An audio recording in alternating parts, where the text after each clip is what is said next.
ஆங்கில புத்தாண்டு இருட்டில் பிறக்குதான். 12 மணிக்கு பிறக்குது இல்லை, ஆங்கில புத்தாண்டு இருட்டில் பிறக்குது.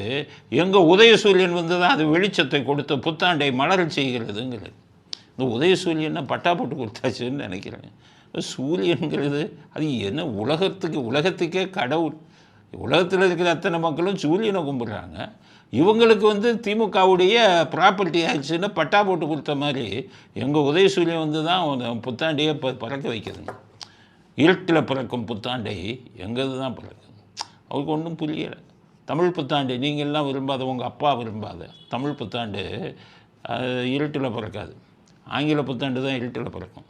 தமிழ் புத்தாண்டு காலையில் சூரிய உதயத்துக்கு அப்புறம் தான் பிறக்கும். எப்போவுமே தமிழ் புத்தாண்டுக்கும் சூரியனுக்கும் மிகப்பெரிய ஒற்றுமை உண்டு. ஏன்னு கேட்டிங்கன்னா, தமிழ் புத்தாண்டு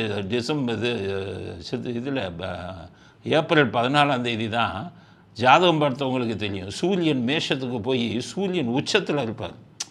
சூரியன் பிறக்கிறதே அன்னைக்கு தான். சித்திரை மாதம் 1 சூரியன் மீனத்திலிருந்து மேஷத்துக்கு வந்து உச்சம் பெற்று இருப்பார்.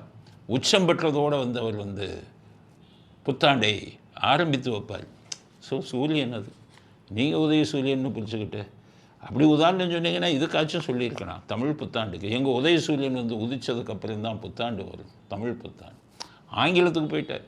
இருட்டில் பிறக்கும் இங்கிலீஷ் புத்தாண்டை எங்கள் உதய சூரியன் வந்து தமிழில் கொடுக்குது. உதய சூரியனை உங்களுக்கு ஒதுக்குனா அந்த சூரியன் படுற பாடு கடவுளுக்கு தான் தெரியும்.